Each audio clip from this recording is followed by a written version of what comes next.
I mean, how many attorneys that we actually talk to actually don't understand the difference between legal entity structure and tax entity structure? Yeah, I mean, look, we say it all the time. We ask clients, "Hey, what are you taxed as?" And inevitably the answer is, "Oh, we're an LLC."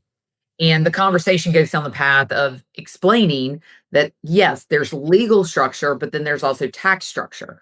So you can be an LLC taxed as a sole proprietor. You Right. could be an LLC taxed as a partnership. You could be an LLC taxed as an S corp. And each one of those are different and just depends on your situation. But that's very much a very common, and it doesn't matter it for most attorneys, as is with most business owners, they may understand the difference in the legal structure, but not how that impacts actual taxes and cash in, cash out of the practice. Does that make sense? Yeah, yeah, definitely. And we've worked with a lot of business owners that even non-attorneys who don't really understand that difference. I mean, often they'll say, "Hey, like how, when we first started working, we asked one of the main questions we asked is what are you taxed as?"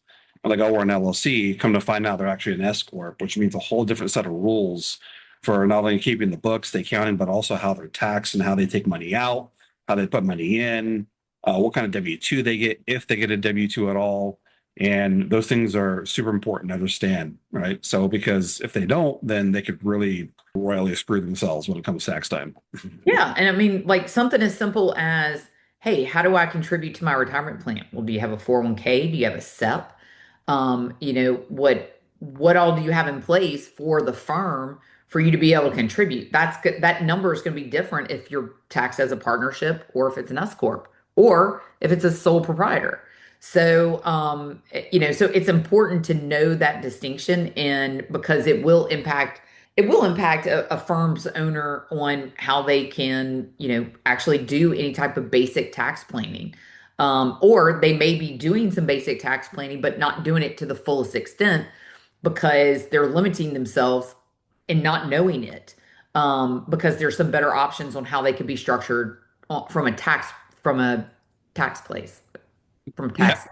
Yeah, I mean, one of the things I hear all the time is, well, how do I pay myself? And Yep. that's very different in an LLC as opposed to an S corp, right? Because an S corp, we know there's got to be reasonable comp. There's other compensation ways for compensation to get out of the company. There's shareholder distributions as opposed to an LLC. There's owner draws or distributions, guaranteed payments, all those things. Not You bring necessarily a up a W good two. you bring up a good topic about how do I get paid.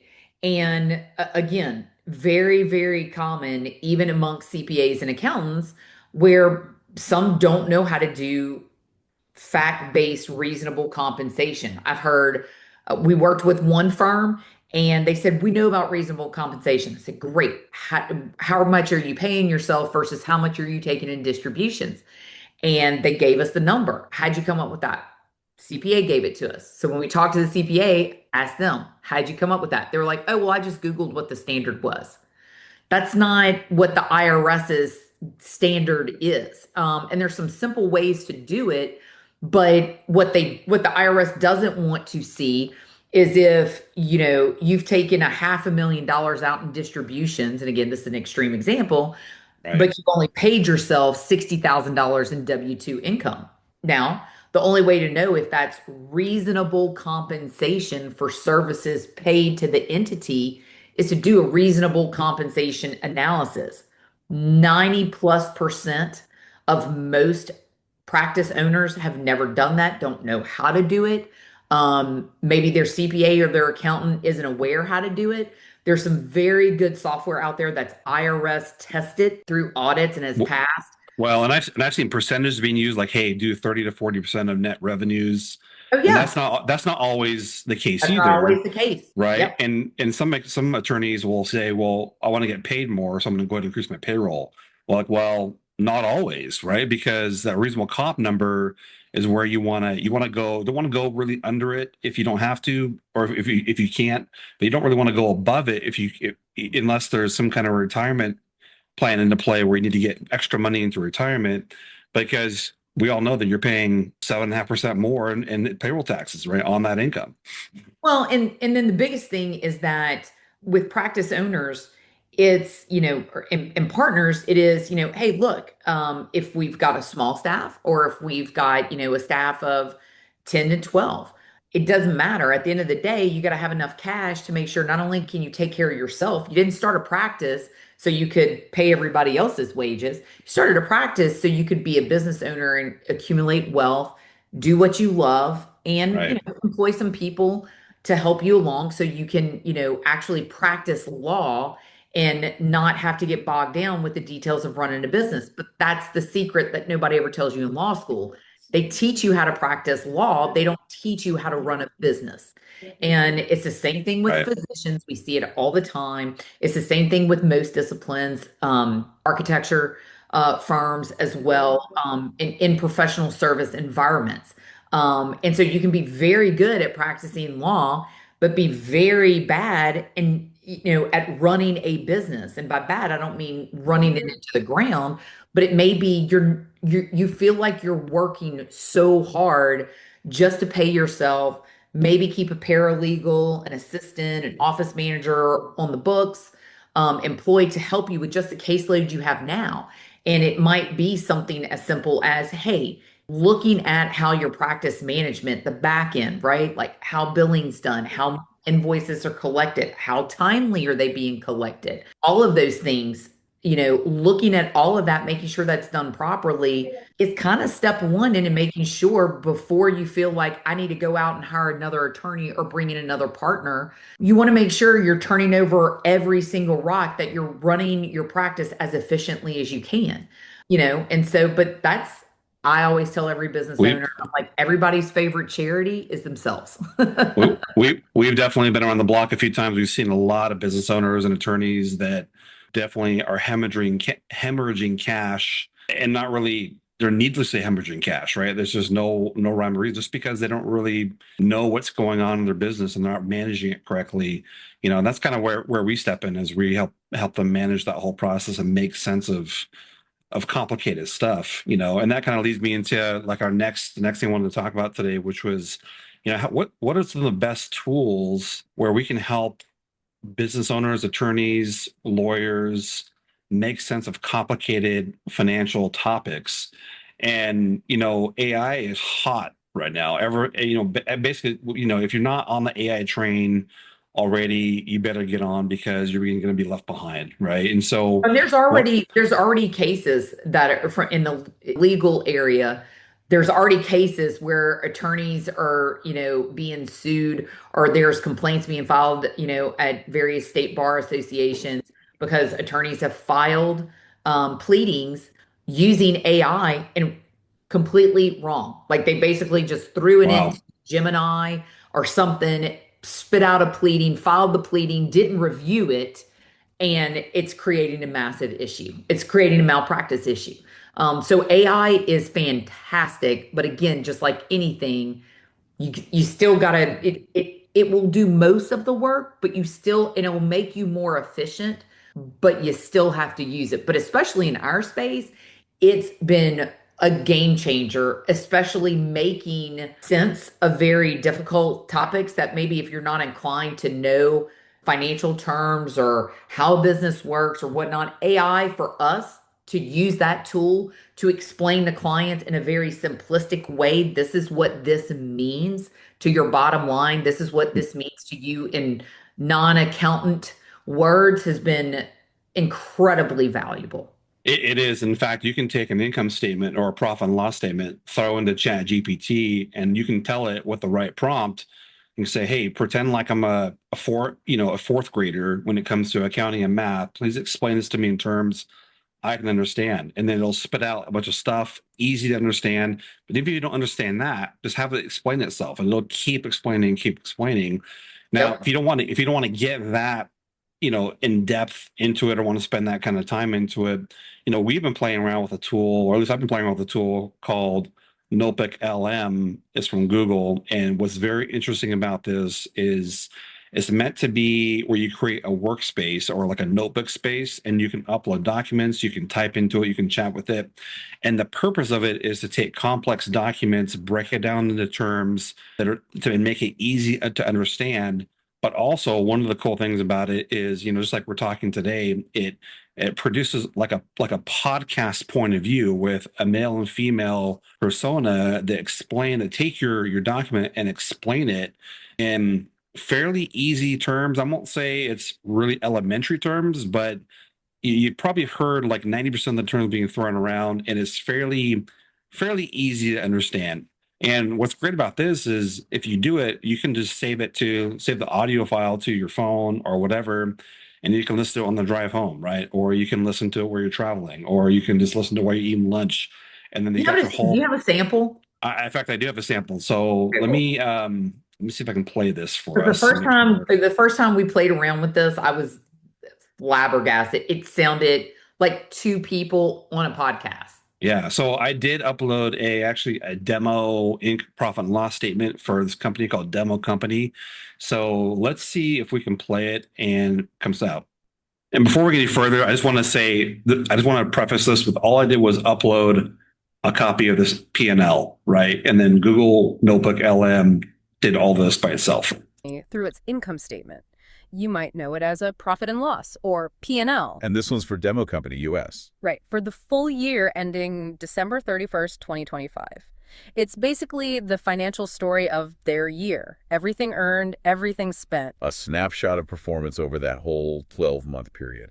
But we get the picture here. Like it breaks down. I mean, it says COG GS instead of COGS. It's not perfect, but it does a really good job at just having a conversation and explaining these finances in a way that it's easier to understand. Like this is way easier than just reading an income statement, right? And so one of the things that, I think maybe we should look at is maybe doing this for each of our clients, not as a replacement of us per se, but as a way for them to digest this information along with their financial statements and reports in a way that might be easier than just giving them the reports, right? And so this could be good enough to where, if our client, Mr.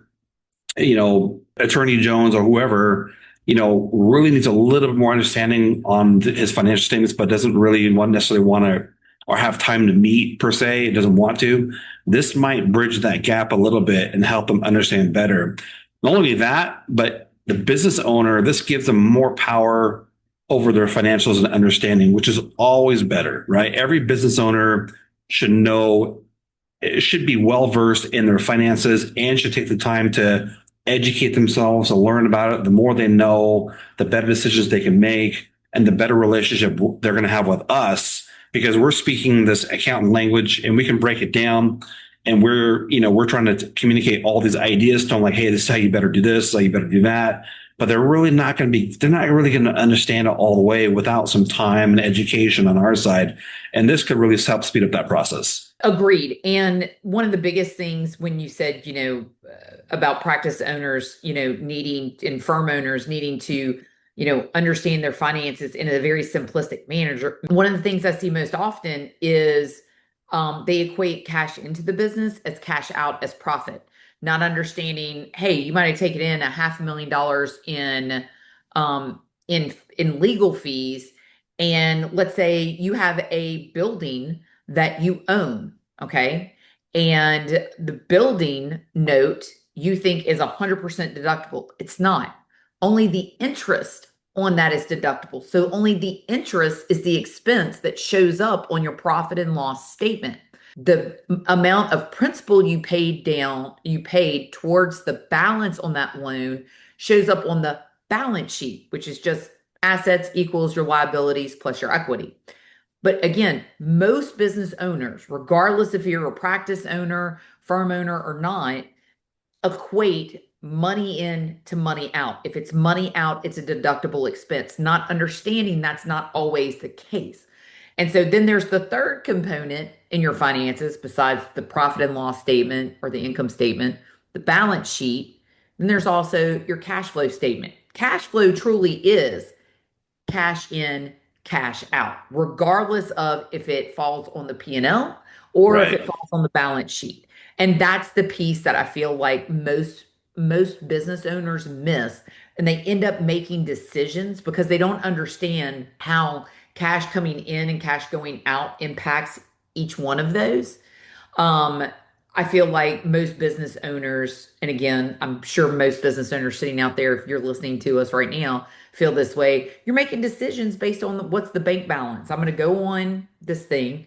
I'm going to Yeah. go. I'm going to go pull up my app, whatever my banking app is, and I'm going to go look to see what do I have in my trust account, what do I have in my operating account. Oh, by the way, we've got it. We've got hardly anything in operating. We've got a ton in trust. We've got a ton in the trust account, which tells me we haven't billed appropriately or more accurately, timely billing. And so you might be a month behind in billing, and then you can't remember if you spent this time on this case or this one on this case, which means you're leaving money on the table by not doing billing on a very regular basis. So, but They're doing that's checking account people are accounting. making decisions because we Yeah. have information now at our fingertips. We Yeah. just pull to our banking app, click on our business account. And How much money do I have in my accounts? and the cash in the checking account does not always necessarily represent what the taxable income is going to be, right? And that's the difference where we want to point out where something like Notebook LM could really help business owners understand the bottom line, meaning net profit, meaning what's the taxable profit number? That's the number you're going to be taxed on. Doesn't matter how much money you have in your account. It just matters what that net income number is for taxes. And so really when you look at tax planning and try to plan for taxes, that's the key number to try to understand, in addition to knowing how the cash in comes in, how the cash goes out. Then we're talking about more CFO type stuff where you need to have a better understanding of your cash and manage it better, right? So, yeah, I mean, And how many times have we seen business owners and firm owners complain about their tax bill come April 15th or later, yeah, they filed extensions. They complain about their tax bill and they're like, I don't have that kind of cash in my account. So right, right, it's I don't have enough cash to pay my tax bill, but I've got a large tax bill. There's a right. disconnect there. That's screaming for there's something going on with billing. There's something going on with how cash or how maybe expenses are being booked. And there's some things on there that again that's where having an accountant CPA that's going to be more proactive with you, not just, hey, I'm going to show up during tax season. Here's my P&L. Here's my income statement. My Well, hold receipt. on, hold on. I would argue that accountants and CPAs, most of them don't even do that, right? Because if you say like, if you're like, well, my CPA does my taxes, like, well, okay, what does that mean? That just means that they're putting all the right numbers on the right forms, recording history properly, right? That's not working with you proactively. So, like when they say, when business owners usually, 99% of the business, when they say, I need a CPA, they mean they want someone to help them figure things out and figure problems out. And so that's the thing, even for a firm like ours, since we're not a traditional CPA firm, we're specializing in doing that, right? We don't really do what CPAs do, right? We go above and beyond and dive deeper. And that's what the difference is. That's where you need to find the right fit for your firm and find that right person to do above and beyond what a normal CPA does. And COVID exposed that. When COVID hit in March of 2020, every CPA accountant I knew was working virtually around the clock because so many business owners did not know how to fill out the PPP Right. application. As simple as it was, they were like, I'm not sure what number to put here, here, and here. And then the second round of PPP came out, but you had to have a 20% decrease in revenues, you know, quarter over quarter. And people didn't know how to do that. And so now all of a sudden, their CPA and accountants who had only done their tax returns were being asked to play a traditional CFO role in helping business owners do that.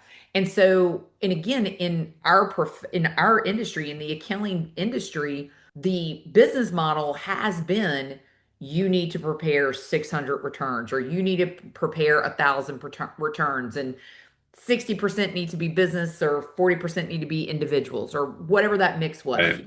And, and accountants and CPAs were traditionally busy, from the first of the year through about, mid-May, beginning of June. And then the rest of the year, it was like, okay, we've got some stragglers for, extensions. We've got those. But for the most part, that was the busy time, right? January to May. And that's all the industry knew. COVID exposed what business owners actually need, which they need Right. help to get with somebody, to get with an accountant or CPA that's trying to help them be proactive, to try to help them say, hey, this is what's going haywire in your operations, in your billing, in your practice management. What kind of practice management software do you have? Do you not have one? How are you doing? Do you have enough employees? What is all going on behind the scenes of you practicing law for you to be more successful, and to make your life easier and to give you more peace at the end of the day. Right. And again, there's not a lot of CPAs and accountants that have figured out how to do that. They're very good at doing returns. And again, I'm painting the industry with a big brush right now because that's what has been the business model for our industry. And just like if you're stagnant, you die, you have to learn how to change. And that's my point about COVID was it showed a lot of business owners, wait a minute, I need somebody that can hold my hands, that can help me prepare this stuff and help me understand how do I become a better business owner? How do I increase revenues? Am I spending too much on expenses? If I'm not, well, then how do I streamline my billing? How do I come up with a practice? And a lot of this falls on the practitioner, right? So a lot of this falls on the lawyer. If you're waiting a month to bill for everything you worked on this past month, you're not going to remember everything. And then Right. you're going to forget, oh, I spent a quarter of an hour returning emails for this one client on this one case. And then you forget about it. And now you haven't gotten paid for your time. So a big part of it is, free advice to all the lawyers out there.